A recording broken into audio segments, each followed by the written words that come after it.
Shalom untuk saudara pendengar yang dikasihi Tuhan Yesus Kristus. Selamat siang dan salam sejahtera untuk kita semuanya. Selamat datang kembali di renungan siang dan doa siang pada hari ini. Semoga saudara yang terkasih dalam keadaan sehat selalu. Kiranya damai dan sukacita Roh Kudus melimpah di dalam hati dan pikiran saudara saat ini. Sebelum kita mulai renungan pada siang hari ini, marilah kita bersama-sama berdoa. Bapa di kerajaan sorga, terima kasih atas penyertaan yang Engkau berikan kepada saya atas siang hari yang indah ini.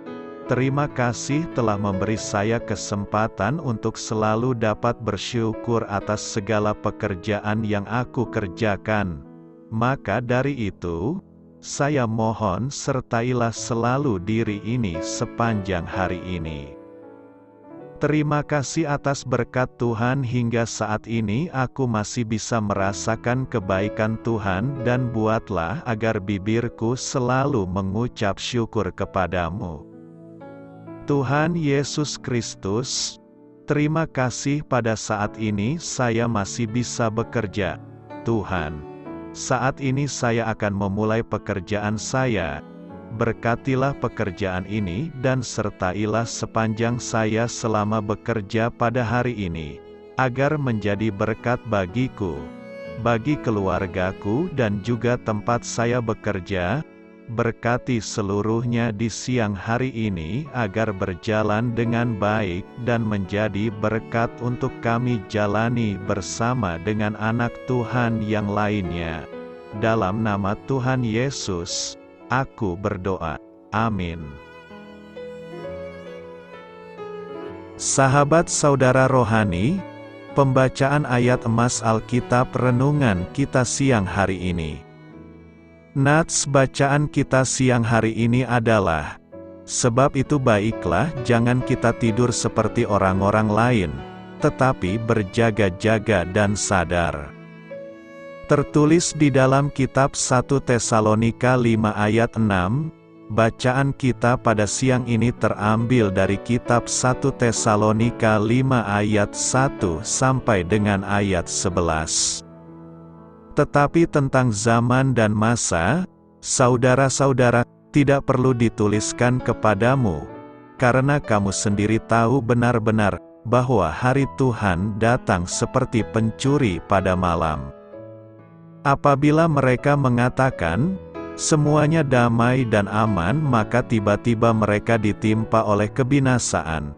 Seperti seorang perempuan yang hamil ditimpa oleh sakit bersalin, mereka pasti tidak akan luput. Tetapi kamu, saudara-saudara, kamu tidak hidup di dalam kegelapan, sehingga hari itu tiba-tiba mendatangi kamu seperti pencuri, karena kamu semua adalah anak-anak terang dan anak-anak siang. Kita bukanlah orang-orang malam atau orang-orang kegelapan. Sebab itu baiklah jangan kita tidur seperti orang-orang lain, tetapi berjaga-jaga dan sadar. Sebab mereka yang tidur, tidur waktu malam, dan mereka yang mabuk, mabuk waktu malam. Tetapi kita, yang adalah orang-orang siang, baiklah kita sadar, berbaju zirahkan iman dan kasih, dan berketopongkan pengharapan keselamatan. Karena Allah tidak menetapkan kita untuk ditimpa murka, tetapi untuk beroleh keselamatan oleh Yesus Kristus, Tuhan kita, yang sudah mati untuk kita, supaya entah kita berjaga-jaga, entah kita tidur, kita hidup bersama-sama dengan Dia. Karena itu nasihatilah seorang akan yang lain dan saling membangunlah kamu seperti yang memang kamu lakukan. Ayat di atas terambil dari kitab 1 Tesalonika 5 ayat 1 sampai dengan ayat 11. Mari kita mulai renungan siang kita. Judul renungan kita hari ini adalah Peringatan dan Tanggapan.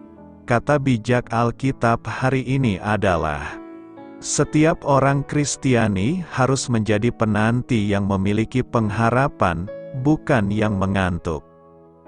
Cerita renungan siang kita hari ini adalah saat badai salju yang berbahaya menimpa Colorado Springs pada akhir Oktober tahun 2006, para penduduk telah menerima berbagai peringatan.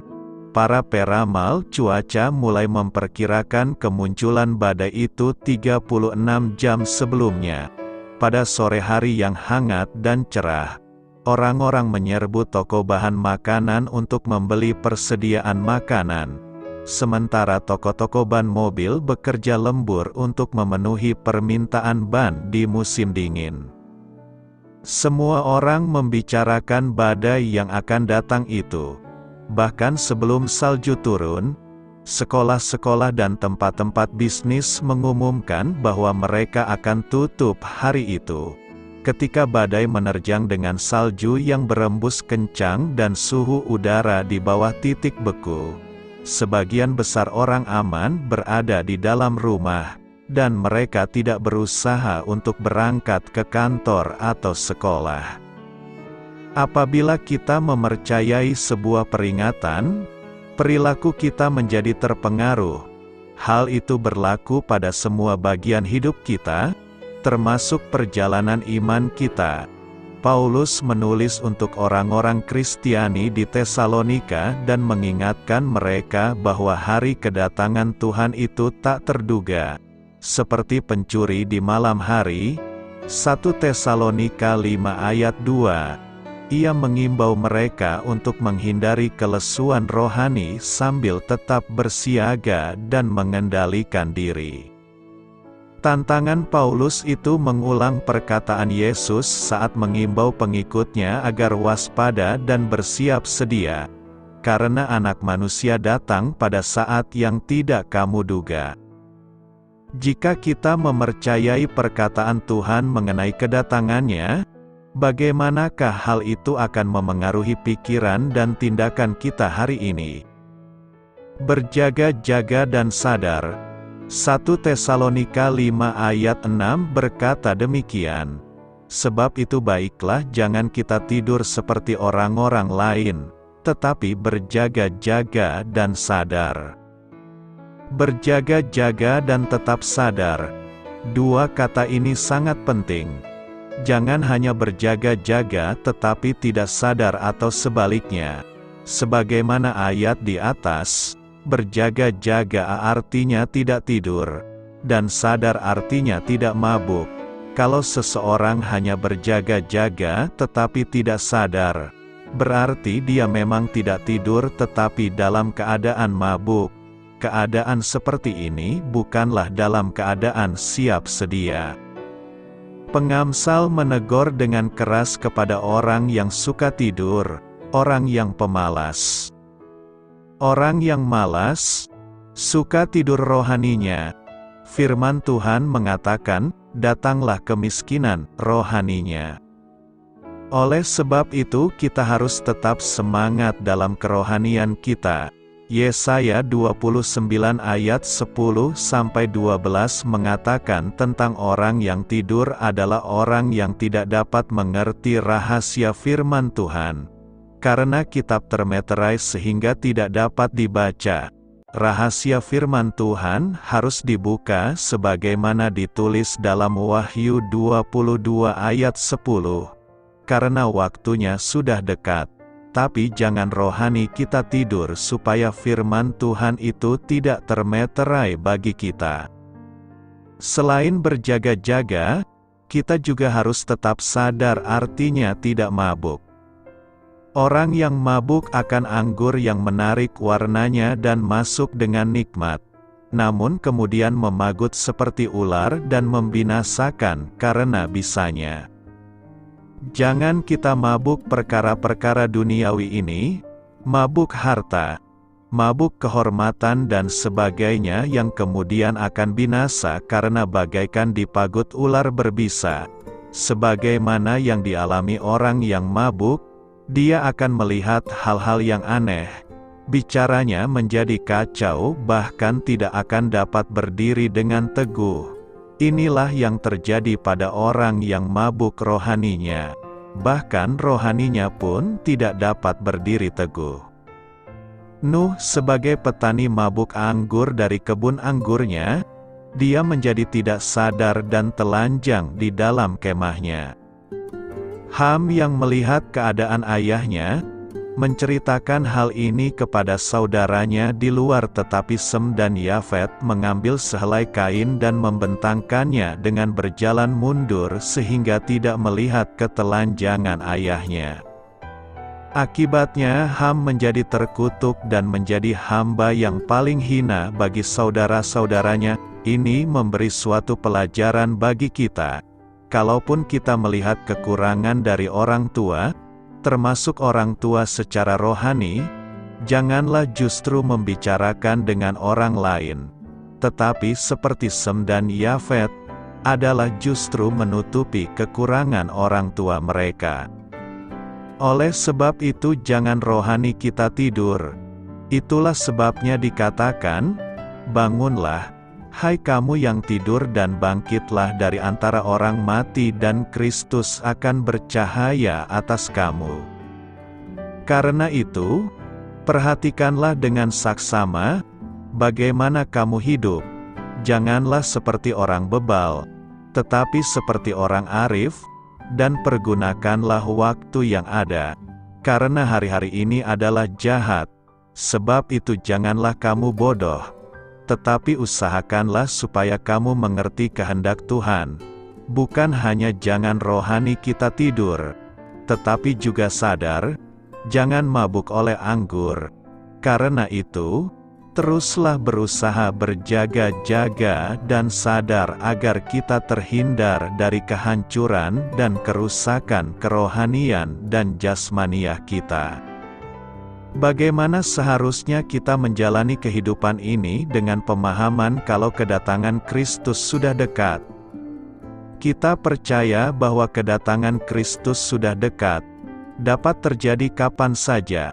Kita, bersama dengan Rasul Paulus, menantikan pengharapan kita yang penuh bahagia dan penyataan kemuliaan Kristus. Memahami kalau Kristus dapat datang kembali hari ini, ada sekelompok orang yang tergoda untuk berhenti bekerja dan hanya menantikan Dia. Namun, ada perbedaan besar antara mengetahui bahwa Kristus bisa saja datang kembali hari ini dengan mengetahui Dia akan datang kembali hari ini. Yesus berkata, tetapi tentang hari dan saat itu tidak seorang pun yang tahu. Kapan kedatangannya adalah sesuatu yang Allah tidak akan ungkapkan kepada siapapun. Oleh karena itu, sampai Dia memanggil kita kepada diri-Nya, kita harus terus melayani Dia. Dalam perumpamaan 10 talenta, raja yang bepergian menginstruksikan para hambanya untuk berdagang sampai aku datang kembali. Kembalinya Kristus selalu digambarkan di kitab suci sebagai motivasi besar bagi seseorang untuk bekerja, bukannya malah sebagai alasan untuk berhenti bekerja. Di surat 1 Korintus pasal 15, Paulus menyimpulkan pengajarannya mengenai peristiwa pengangkatan gereja dengan mengatakan, karena itu, giatlah selalu dalam pekerjaan Tuhan. Dalam surat 1 Tesalonika pasal 5, Paulus menyimpulkan pelajaran mengenai kedatangan Kristus dengan kata-kata ini, sebab itu baiklah jangan kita tidur seperti orang-orang lain, tetapi berjaga-jaga dan sadar untuk mundur dan sekedar bertahan, bukanlah hasrat Tuhan Yesus bagi kita. Sebaliknya, kita harus bekerja selagi masih ada kesempatan. Akan datang malam, di mana tidak ada seorang pun yang dapat bekerja. Para rasul hidup dan melayani dengan pemahaman kalau Kristus bisa saja datang kembali pada saat mereka masih hidup. Apa yang akan terjadi kalau mereka berhenti bekerja dan hanya menunggu? Mereka tidak lagi akan taat melakukan perintah Kristus untuk pergi ke seluruh dunia. Beritakanlah Injil kepada segala makhluk. Injil tidak lagi akan diberitakan, karena para rasul mengerti bahwa kedatangan Yesus sudah dekat. Mereka justru menyibukkan diri dengan pekerjaan Allah. Mereka hidup semaksimal mungkin, seolah-olah itu menjadi hari terakhir mereka setiap harinya. Kita, sama seperti mereka, harus memandang setiap hari sebagai anugerah dan menggunakannya untuk memuliakan Allah. Apa artinya Dia yang memanggil kamu adalah setia? Dalam surat pertama Rasul Paulus kepada jemaat Tesalonika, ia berfokus pada mendorong orang-orang Kristen baru dalam iman dan mengilhami mereka untuk mengejar kehidupan yang saleh.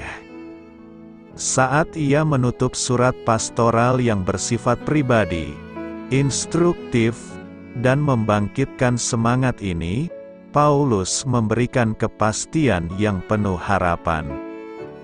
Pengikut Yesus Kristus memiliki kesempatan luar biasa untuk mengalami kehidupan Kristiani yang luar biasa karena kesetiaan Allah mendasari iman mereka. Semoga Allah damai sejahtera menguduskan kamu seutuhnya, dan semoga seluruh roh, jiwa dan tubuhmu tetap tak bercacat pada kedatangan kita, Tuhan Yesus Kristus. Dia yang memanggilmu adalah setia. Dia pasti akan melakukannya. Dalam teks asli Yunani, kata sifat untuk setia berarti dapat diandalkan, dapat dipercaya, permanen. Istilah tersebut menggambarkan seseorang yang kasih sayang dan kesetiaannya yang teguh selalu dapat diandalkan. Paulus ingin orang-orang yang baru percaya mengetahui, kamu tidak sendirian. Allah yang memanggil Anda untuk hidup kudus telah berjanji memberi Anda kekuatan dan rahmat untuk berjalan dalam kekudusan.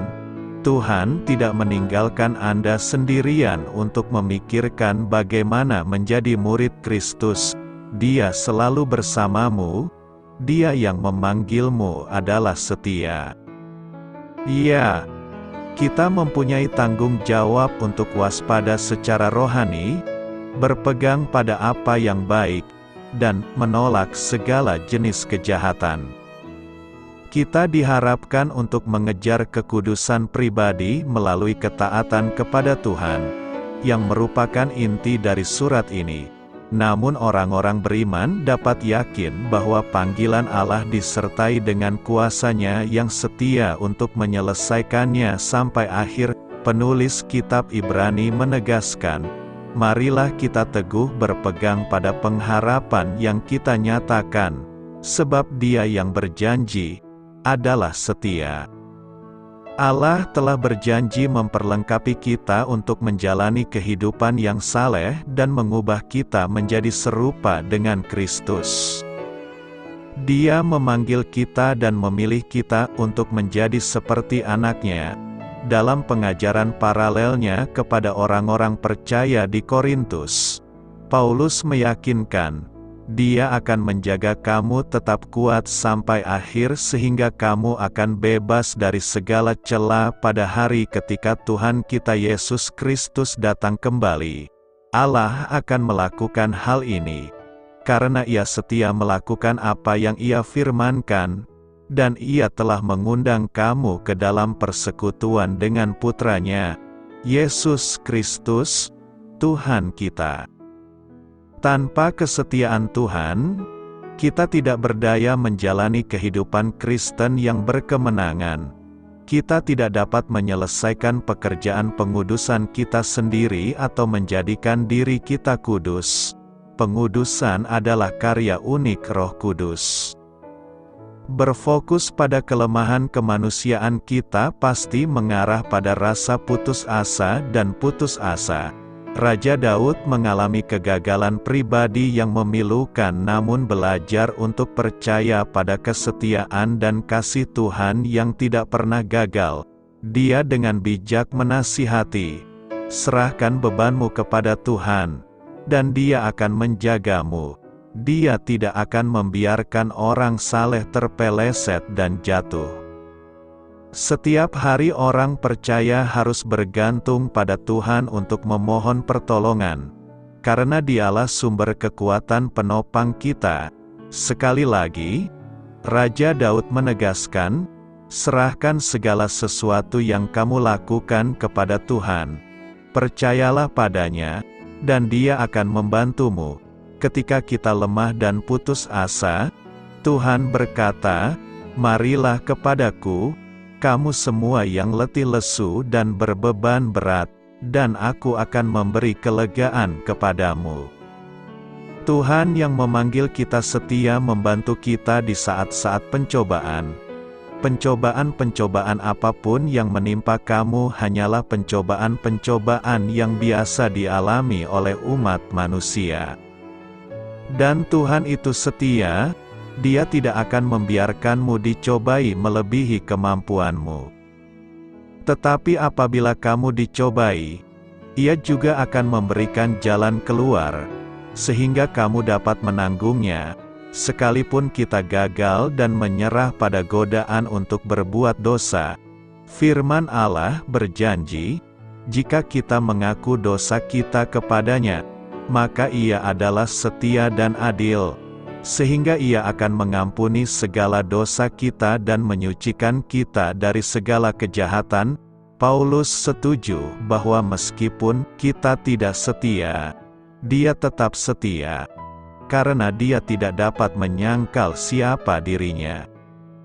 Allah yang memanggil kita setia menguatkan dan melindungi kita dari si jahat. Janji-janjinya yang dapat dipercaya adalah senjata dan perlindungan kita. Seperti Yosua, kita dapat mengetahui jauh di lubuk hati kita bahwa setiap janji Tuhan, Allah kita, akan menjadi kenyataan. Tidak ada satupun yang gagal.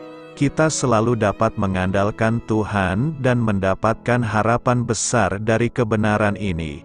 Karena kasih setia Tuhan kita tidak binasa. Karena belas kasihan-Nya tidak pernah berakhir. Mereka baru setiap pagi. Besarlah kesetiaan-Mu. Selamat memulai karya dalam minggu ini untuk Tuhan. Doa saya menyertai saudara sekalian.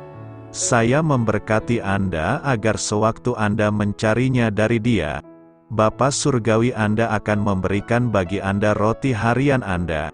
Dalam nama Yesus Kristus, Tuhan yang berkuasa atas alam semesta dan menuntun kita kepada iman yang menyelamatkan, Tuhan Yesus menyertai senantiasa. Tuhan memberkati. Amin.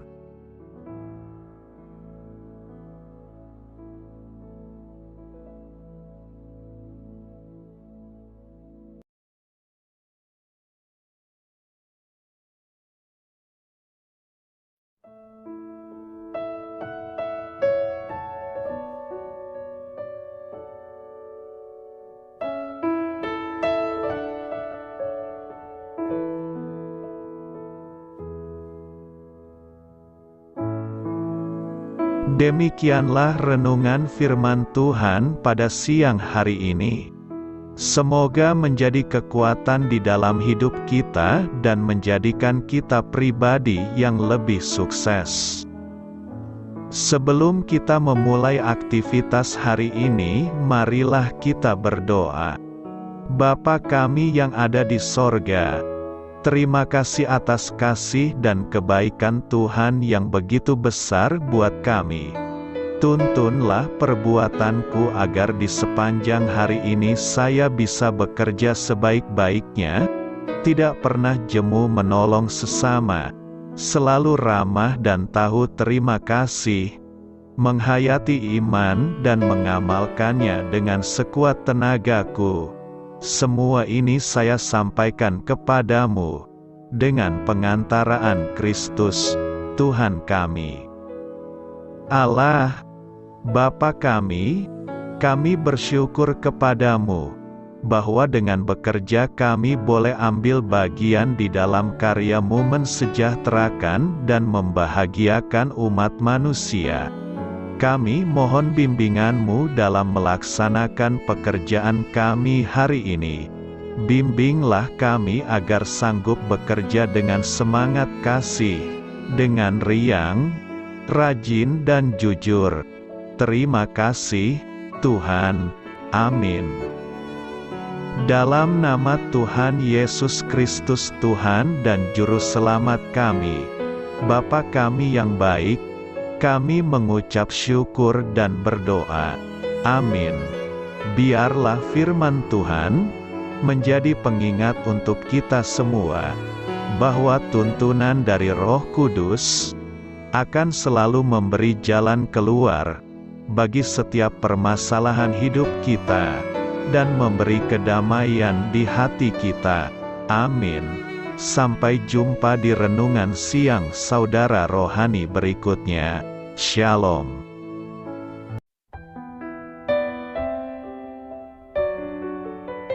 Halo untuk semua pendengar saudara rohani yang terkasih di dalam nama Tuhan Yesus Kristus dimanapun berada. Mari dukung kami, tim redaksi Renungan Harian Saudara Rohani, dengan cara memberikan bantuan, kritik dan masukan.